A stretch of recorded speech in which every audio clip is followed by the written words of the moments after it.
Good morning students. 12th class, chapter number 2 और topic है principle of scientific management.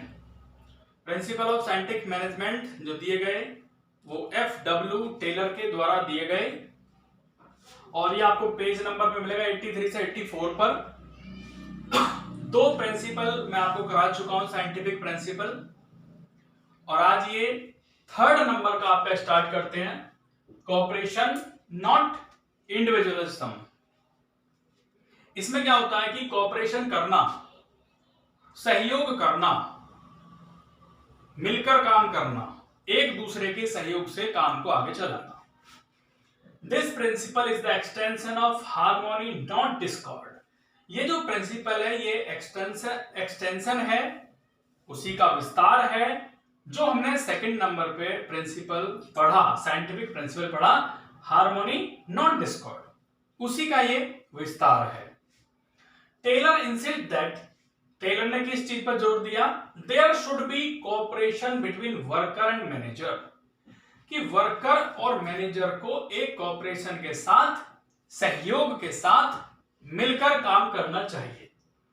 Manager must try to win confidence of worker by participating them in decision making.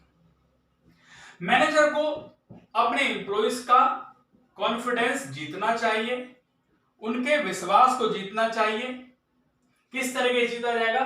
कि उनका ज्यादा से ज्यादा participation हो, employees की भागीदारी ज्यादा से ज्यादा होनी चाहिए डिसीजन मेकिंग में, कि अगर हमें किसी चीज का डिसीजन लेना है तो उसमें एम्प्लॉय से भी पूछा जाए, कंसल्टेशन, उनकी राय ली जानी चाहिए with employ, then they will try to give their best. जिससे क्या होगा कि एम्प्लॉयज अपना बेस्ट एफर्ट्स लगाएंगे टारगेट को प्राप्त करने के लिए, टारगेट को अचीव करने के लिए। Example, while assigning job to worker, जब जॉब असाइन की जाती है वर्कर को तो मैनेजमेंट को उनसे पूछना चाहिए, मैनेजमेंट को पता होना चाहिए कि ये किस चीज में इस एम्प्लॉय का इंटरेस्ट है, कौन सा वर्क ये अच्छे तरीके से कर सकता है। तो उन्हीं की क्वालिफिकेशन के हिसाब से, उन्हीं की कैपेबिलिटी के हिसाब से उन्हें वर्क दिया जाना चाहिए। क्योंकि अगर किसी एम्प्लॉय को उसकी क्वालिफिकेशन के हिसाब से काम दिया जाएगा तो वो अपने वर्क को बहुत अच्छी तरीके से परफॉर्म करेगा, एफिशिएंट तरीके से करेगा, एफिशिएंटली करेगा, उस वर्क को बहुत अच्छे तरीके से वो पूरा करेगा। कुछ पॉइंट निकल करके आते हैं कि manager should also reward worker for good suggestion. Manager को अपने वर्कर को, अपने एम्प्लॉइज को, अपने कर्मचारियों को रिवॉर्ड देना चाहिए उनके अच्छे सजेशन के लिए, उनके अच्छे सुझाव के लिए। Worker should also not go strike, worker को भी भाई स्ट्राइक पे नहीं जाना चाहिए और अपनी अननेसेसरी डिमांड नहीं रखनी चाहिए, अपनी अनरीजनेबल डिमांड नहीं रखनी चाहिए जिनकी कोई डिमांड नहीं है। मतलब ऐसी डिमांड नहीं रखनी चाहिए जो अनरीजनेबल हो, जिसको पूरा ना किया जा सके। Extension of principle harmony not discord, ये एक्सटेंशन है, विस्तार है principle of harmony not discord का। 4th point, welcome suggestion of employ, employ के सजेशन को, एम्प्लॉय के सुझाव को स्वागत करना चाहिए। अगर वो जो भी अपने सजेशन दे रहे हैं उनको सुनना चाहिए। There should be open communication, दोनों के बीच ओपन कम्युनिकेशन होना चाहिए, कोई बीच में नहीं होना चाहिए, कोई कम्युनिकेशन उनका नहीं होगा, उनका आपस में वार्तालाप, बातचीत होनी चाहिए। इक्वल डिवीजन ऑफ वर्क, उन्हें जो वर्क डिस्ट्रीब्यूट किया जाए सभी को इक्वल वर्क डिस्ट्रीब्यूट किया जाए। ऐसा ना हो कि एक एम्प्लॉय को बहुत ज्यादा वर्क दिया गया है और दूसरे एम्प्लॉय को उतना वर्क नहीं दिया गया, तो वो अच्छे तरीके से वर्क को नहीं करेगा। कहने का मतलब है बायसनेस नहीं होनी चाहिए, पार्शियलिटी नहीं होनी चाहिए। तो ये था आपका यहां पर कोऑपरेशन, ये 3rd वाला आपका प्रिंसिपल। 4th आता है development of worker to their greatest efficiency and prosperity. Development होना चाहिए उनका, किसका? वर्कर का।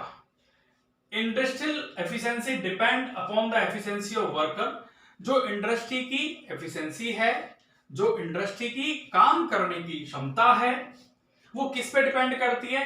वो वर्कर की एफिशिएंसी पर डिपेंड करती है। अपने कर्मचारियों की एफिशिएंसी पर वर्क करने की क्षमता पर डिपेंड करती है। Worker efficiency depend upon the proper training and their selection. Worker की एफिशिएंसी बच्चों किस पर डिपेंड करती है? प्रॉपर ट्रेनिंग पर, कि एम्प्लॉइज की, कर्मचारियों की प्रॉपर ट्रेनिंग होनी चाहिए, जिससे कि वो अपनी नॉलेज को अपडेट रख सकें और वर्क को अच्छे तरीके से कर सकें, क्योंकि अगर उन्हें नॉलेज होगी तभी वो वर्क को प्रॉपर तरीके से कर पाएंगे। टेलर किस चीज को जोड़ देते हैं? उनकी केयर करनी चाहिए। Care should be taken while selecting the employ. जब एम्प्लॉय को सेलेक्ट किया जाए तो बड़ी सावधानी से सेलेक्ट किया जाना चाहिए। एंड आफ्टर सेलेक्टिंग, और एक बार एम्प्लॉय के सेलेक्ट हो जाने के बाद, they must be given job.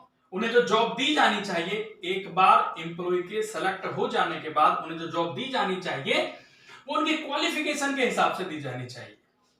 जो उनके अंदर क्वालिफिकेशन है, जो उनके अंदर कैपेबिलिटी है, उसके हिसाब से उन्हें जॉब दी जानी चाहिए। Employ must be sent for training from time to time. Employees को ट्रेनिंग पर भेजते रहना चाहिए टाइम टू टाइम। क्यों भेजते रहना चाहिए? जिससे कि वो नई नई टेक्नोलॉजी सीख सके और अपनी नॉलेज को बढ़ा सके, अपडेट रख सके।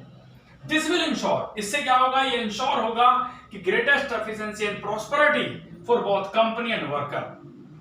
दोनों एक दूसरे के लिए काम करेंगे, मेहनत से काम करेंगे, खुशहाली आएगी दोनों के पास वर्क करने से, मतलब प्रोडक्शन बढ़ेगा। टेलर ने क्या कहा यहां पर कि सिलेक्टेड साइंटिफिकली। यहां जो सिलेक्शन होना चाहिए वो साइंटिफिकली होना चाहिए। राइट पर्सन राइट प्लेस, एक सही स्थान पर एक सही एम्प्लॉय का सिलेक्शन होना चाहिए। Assign work according to his mental and physical capability. उन्हें असाइन किया जाए, असाइन करना चाहिए किस हिसाब से? उनके मेंटल और फिजिकल कैपेबिलिटी के हिसाब से उन्हें वर्क दिया जाना चाहिए। थर्ड है given time to time training, और उन्हें टाइम टू टाइम ट्रेनिंग देनी चाहिए, ट्रेनिंग प्रोवाइड करनी चाहिए, जिससे कि उनकी एफिशिएंसी बढ़े। एफिशिएंसी कहते हैं एम्प्लॉय के वर्क करने की कैपेसिटी बढ़नी चाहिए, और एम्प्लॉय की क्या बढ़ती है इस चीज से? वर्क करने की कैपेसिटी बढ़ती है। तो ये मैंने आपको यहां पर दो साइंटिफिक प्रिंसिपल पहले कराए थे, और अब ये दो प्रिंसिपल, साइंटिफिक प्रिंसिपल आपके अब हो गए। या आपको अपनी नोटबुक में नोट करने हैं। Thank you.